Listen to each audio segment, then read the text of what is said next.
Bull Farah का सदका कर गम को फराह दे हुस्न साद बुल हसन और बू साइदे सादे जाके वास्ते শাহজালাল আলিয়া কাদেরিয়া রজবিয়া আত্তারিয়ার এই কবিতার পংক্তিতে সিলসিলায় আলিয়া কাদেরিয়া রজবিয়া আত্তারিয়ার ১৬তম তরিকতের পীর ও শাইখ শেখ হযরত সৈয়দনা আবু সাঈদ মুবারক মখজুমি রাহমাতুল্লাহ তাআলা আলাইহির ওসিলায় এই দোয়া করা হয়েছে, হে আল্লাহ, হযরত আবু সাঈদ মুবারক মখজুমি রাহমাতুল্লাহ তাআলা আলাইহির ওসিলায় আমাকে সৌভাগ্যবান ও সফলকাম বানিয়ে দাও। হযরত সৈয়দনা আবু সাঈদ মুবারক মখজুমি রাহমাতুল্লাহ তাআলা আলাইহি এমন মহান আউলিয়া কিরামের মাঝে অন্যতম, যিনি ইলম ও মারিফাত, তাদরিস ও তারবিয়ত এবং ইবাদত ও রিয়াজতের ময়দানে অনন্য মর্যাদা অর্জন করেছিলেন।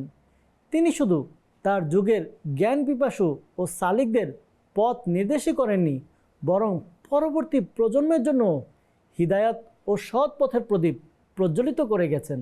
বাগদাদ শরীফ ইলম ও মারিফাতের কেন্দ্র, আউলিয়া কিরামের ভূমি এবং সেই নগরী যেখানে অসংখ্য আলিম, ফকি ও বুজুর্গ জন্মগ্রহণ করেছেন। সেই বরকতময় ব্যক্তিত্বদের মধ্যেই এক উজ্জ্বল নাম হচ্ছে হযরত সৈয়দনা আবু সাঈদ মুবারক মখজুমি রাহমাতুল্লাহ তাআলা আলাইহি।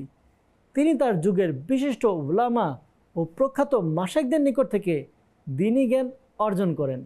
জ্ঞানার্জনের প্রতি তার আগ্রহ এতটাই প্রবল ছিল যে তিনি ফিক, হাদিস সহ বহু ইসলামী শাস্ত্রে পূর্ণ দক্ষতা অর্জন করেছিলেন।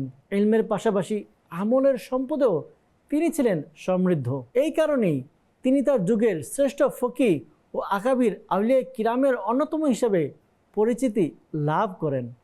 হযরত আবু সাঈদ মখজুমি রাহমাতুল্লাহ তাআলা আলাইহি হযরত শেখ ইব্রাহিম আবুল হাসান আলী হাকারি রাহমাতুল্লাহ তাআলার নিকট বায়াত ও খিলাফতের সৌভাগ্য অর্জন করেছেন। আল্লাহর জিকির, ইবাদত ও দ্বীনের খিদমত ছিল তার জীবনের নিয়মিত আমল। তার অন্যতম মহান কীর্তি ছিল বাগদাদ শরীফে ঐতিহাসিক বাবুল আজাজ মাদ্রাসা প্রতিষ্ঠা করা।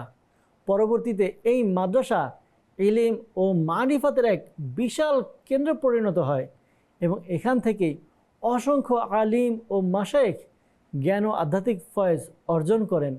তার ইলমি ও রুহানি মর্যাদার একটি উজ্জ্বল প্রমাণ হলো তার ফয়েজ প্রাপ্তদের মধ্যে এমন এক মহান ব্যক্তিত্ব রয়েছেন যার নাম কিয়ামত পর্যন্ত আধ্যাত্মিকতার আকাশে জ্বলজ্বল করতে থাকবে।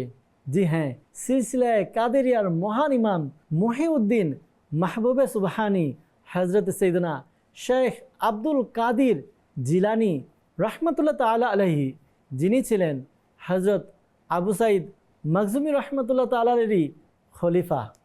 হযরত আবু সাঈদ মখজুমি রাহমাতুল্লাহ তাআলা আলাইহি নিজে ইরশাদ করেন, শেখ আব্দুল কাদির জিলানি রাহমাতুল্লাহ তাআলা আলাইহি আমার নিকট থেকে খিরকা পরিধান করেছেন এবং আমি তার নিকট থেকে, সুবহানাল্লাহ, আমরা উভয় একে অপরের থেকে তাবারুক তথা বরকত অর্জন করেছি। সুবহানাল্লাহ। 513 হিজরির 12 মুহররম বাগদাদ শরীফে এই মহান বুজুর্গ ওফাত বরণ করেন। সেখানেই তার পবিত্র মাজার শরীফ অবস্থিত, যেখানে আজও অসংখ্য ভক্ত আশিকে রসুল রুহানি ফয়েজ ও বরকত অর্জন করেন। আল্লাহ পাক হযরত সৈয়দনা আবু সাঈদ মুবারক মখজুমি রাহমাতুল্লাহ তাআলা আলাইহির উপর অগণিত রহমত নাজিল করুন এবং তার সাদকায় আমাদেরকে বিনা হিসাবে মাগফিরাত দান করুন। আমিন বিজাহি খাতামিন নবিয়িন সাল্লাল্লাহু তাআলা আলাইহি ওয়াসাল্লাম।